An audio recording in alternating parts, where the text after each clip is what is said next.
everybody, and welcome to another video. Today I'm going to be doing something that I've been wanting to try for a decent amount of time, and this is going to be trying to make a mosaic type artwork, but without using any of the expensive caulking materials or actually purchasing bits of glass. I wanted to see if I could pull it off.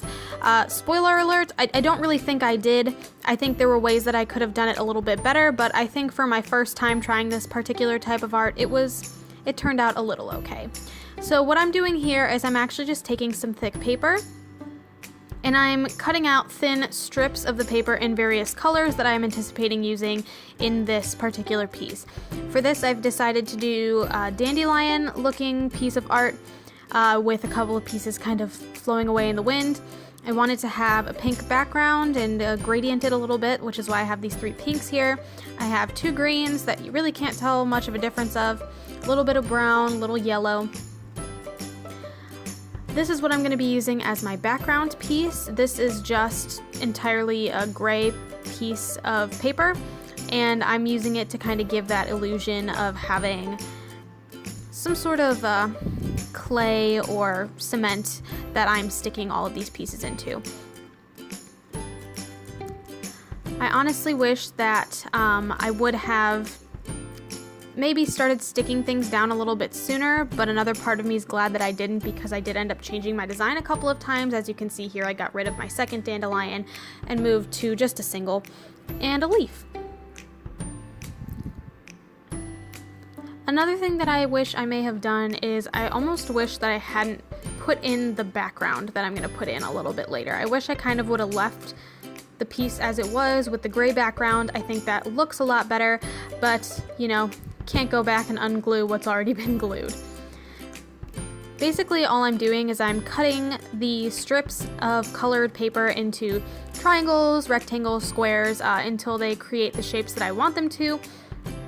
I've got long rectangles of white for the kind of like buds off of the dandelion, and some thicker square shapes that I put at the end for the tips. Here I'm using a clear glossy Mod Podge to attach everything. Once I was getting into the tinier pieces, it got extremely difficult. And not only was my hand getting in the way of the frame, but I was just kind of losing track of the pieces, and I could only pick up so many at a time, and I was afraid of putting them back down in the wrong place. But the good news is I was able to kind of move stuff around and make it look, we'll say, good enough. I also wanted to have the clear glossy Mod Podge because I thought towards the end it might give it more of like a glassy appearance, and in a way I was right, but again, I do wish that I would have just left the background and not put all the pink in.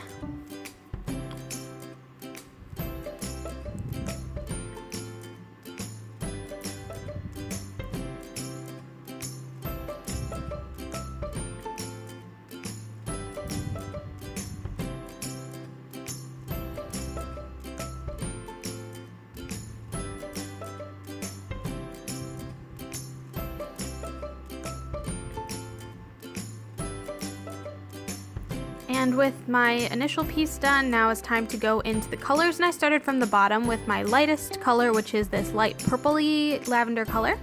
And I'm just kind of layering stuff in almost like bricks. And I've put down a big, generous layer of Mod Podge around so that I can just attach a couple at a time. This is actually the part that I wish I would have skipped. Again, I can't say it enough. I really hated the way that this background looks. I actually might have really liked this had I not put this in there. If you like what you're seeing up to this point, feel free to leave a like down below. I do put out new crafting videos every Sunday at noon. So if that's something you're interested in seeing, feel free to subscribe to the channel as well. I like to do little craft with me's like this, where I just kind of take you along with me for the process and show you what I've done. And I also do tutorials, and occasionally I will vlog as well.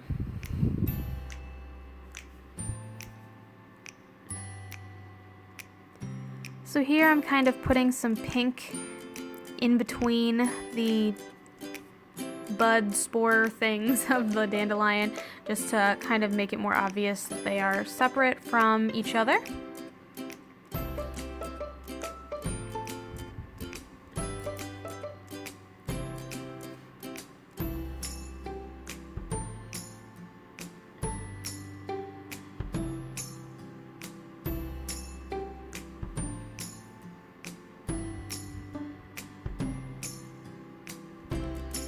finally, I'm getting into the home stretch here. Just going through and adding in this final color of pink. I have no idea how I was able to tell the difference. It might just be the camera that makes them look so similar, but they're definitely really close.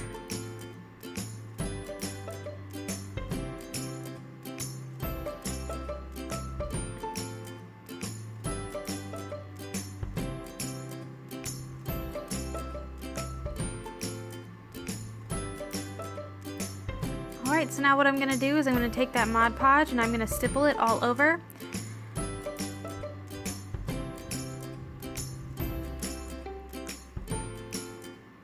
And to speed up the drying process a little bit after I finish this up, I'm going to go over it with a hair dryer just to get the base layer done so I can peel it off my table, and then I'll finish it up with the air drying later. Lastly, I'm just cutting off these last gray edges.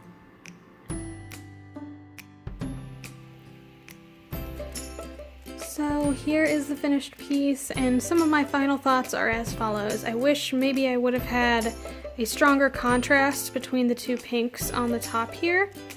I think that might have made it a little more interesting visually in the background. Now it just kind of looks like there's this a purple ground or foreground or something like that. I like the stems and what I did around, like in the leaf and bud area.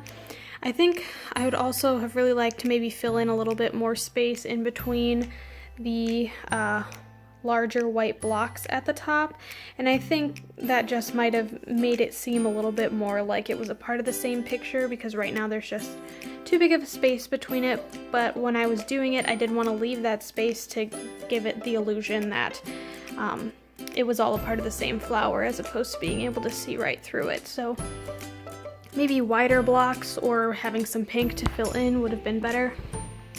I don't fully understand, I don't think anyone would fully understand what the floating bits are, but I think from far away, which is why I'm filming it back here, it does give off somewhat of the desired effect. As you can see, I'm hanging it on my door because it's metal for some reason.